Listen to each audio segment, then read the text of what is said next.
Marilyn Monroe was exploited during her life and after her death. Her gravesite is a perfect example of this because creeps like Hugh Hefner insist on being laid to rest right next to Marilyn, even though Marilyn did not even like Hugh Hefner. He used photos of her against her will to launch his Playboy empire. And then we have sketchy businessmen like Richard, who they decide they want to be placed right above Marilyn in a crypt where he's facing Marilyn's body. So Marilyn's laid to rest, and then this guy Richard comes along and he decides he wants to be laid to rest facing Marilyn Monroe. Even after her death, she is being objectified, and we need to talk about this disgusting behavior surrounding her gravesite. So let's get into it.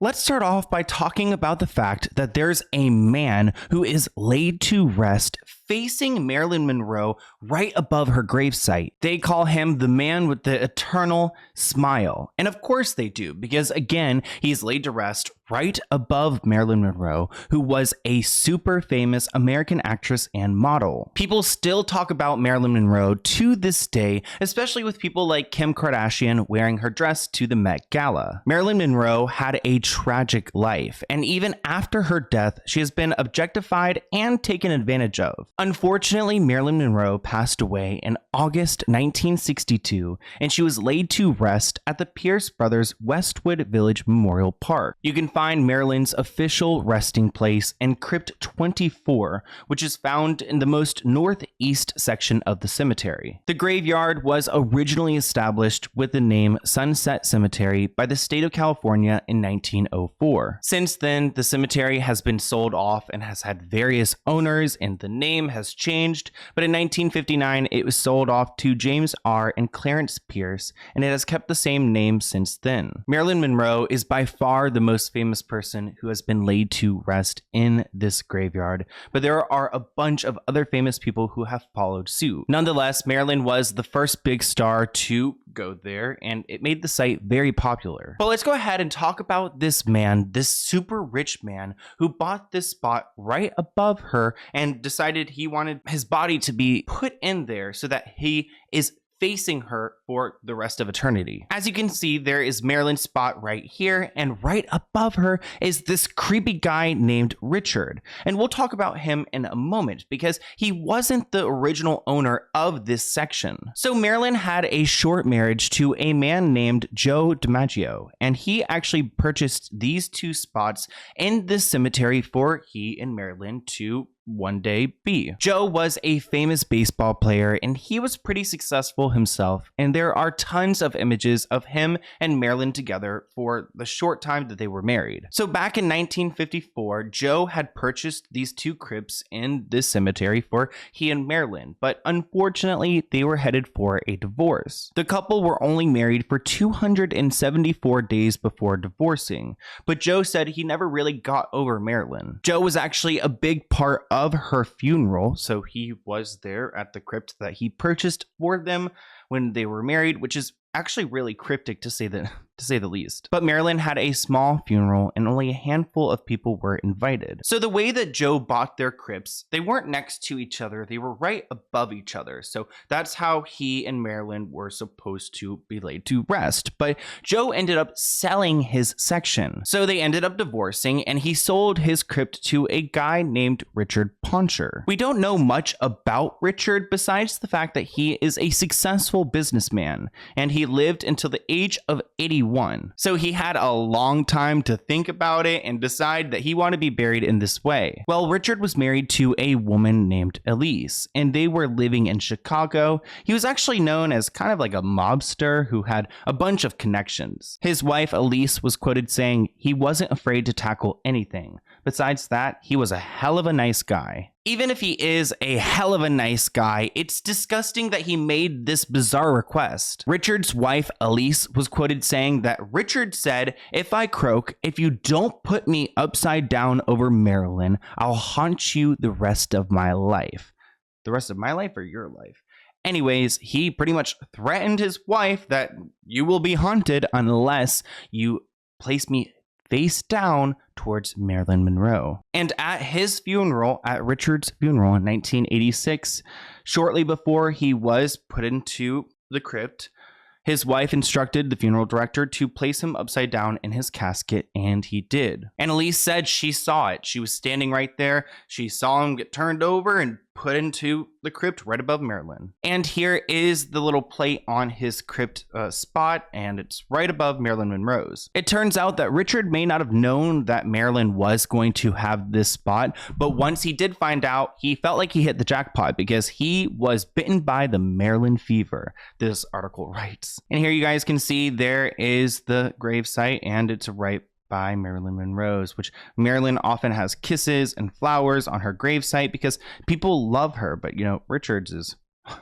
his looks a little bit dry. But this story has a major twist because Elise, Richard's widowed wife, decided she wanted to sell his spot, which I'm like, oh, wow, she must not be scared of him haunting her in the future. So Elise decided to sell her crypt and move her husband to another site, and she was going to sell the spot on eBay, starting at $500,000, which is just so weird, like selling it on eBay, but also like again, I would be so worried about moving him. Like, isn't he going to haunt you? Plus, this whole situation is just further exploiting Marilyn Monroe. Like, she's literally selling this spot, this crypt, just because it's above Marilyn's, and she knows that it would sell well on eBay. But Elise needed to pay off her mortgage, so she wanted to sell it. And I get it, girl. Like, she needed the money. I guess she ran out of her money that she had left over, so it was time to give it up. This all went down back in 2009, and the bidding went up and up on eBay, up into $4.6 million for this spot to be right above Marilyn Monroe. I wonder if the top bidder had the same plan to like flip themselves and face Marilyn as well. But there were questions if this was even like legal to do through eBay. Back when they first started reporting on this story, Elise's attorneys actually went to NPR and told them that they're waiting to hear back from eBay to see if these bidders can actually, you know, accept their spot in this graveyard. I'm guessing there were some issues, maybe some legal issues, because ultimately Elise couldn't sell the spot. I mean, probably for good reason, because does she really want Richard haunting her for the rest of her existence? And because she owned the spot right next to Richard, she ended up being placed in the same spot. So she's now right along Richard near Marilyn Monroe. So you can see there is Elise's spot right there, right next to her husband. And then there's Marilyn Monroe. And then there's Hugh Hefner, who we need to talk about next. I do want to mention there is a nice little bench right outside Marilyn's spot, which was paid off, I guess, by her fans.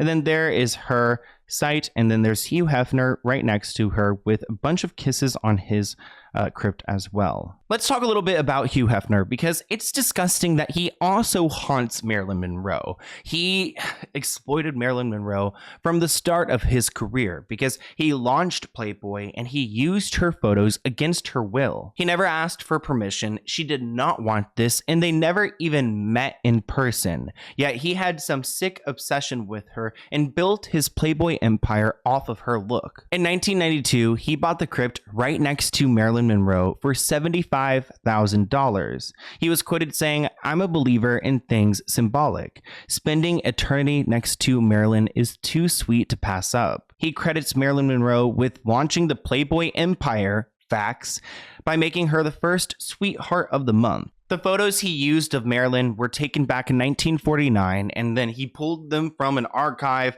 He paid like no money for them. And then in 1953, the magazine launched. He used Marilyn's stardom to, create some buzz around the magazine, and there goes Playboy. Marilyn had a very controversial life, but these photos nearly ruined her career because she was finally being taken seriously as an actress. She was on the rise, and then these photos come out and she never even wanted them out. So it's just embarrassing for her. I low-key hope that Marilyn Monroe is haunting Hugh Hefner and just like taunting him or giving him the silent treatment for using her photos and exploiting her and just taking advantage of it all. And it seems like there's still this sick obsession with being laid to rest right by Marilyn Monroe. In 2021, there was a crypt that was right by Marilyn's for sale. It was like Marilyn's, Hugh Hefner's, and then this empty crypt. And it was sold for $2 million. So a composer named Jerry Herman bought the crypt back in 1997 for $75,000. That was the same price that Hugh Hefner paid for his as well. So I guess that was the going rate back then. Supposedly, Jerry was a very fashionable guy, and people applauded him for his good taste in picking a spot near Marilyn's. But unfortunately, Jerry caught HIV. He tested positive for HIV, and he was like, you know what? I need to purchase this spot. I need to get this crypt. I don't know how much longer I'm going to be here, and I want to make sure I know where I'm going to be laid to rest. Fortunately, Jerry was able to make it to the age of 88 thanks to medical advancements. Thank you, medicine.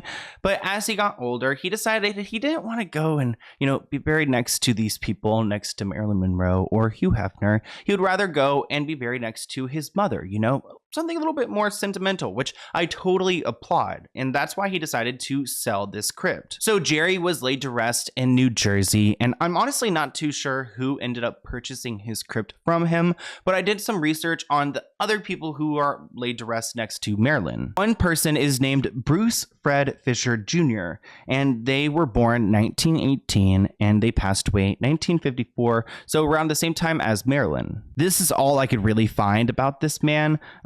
They're from Los Angeles, California.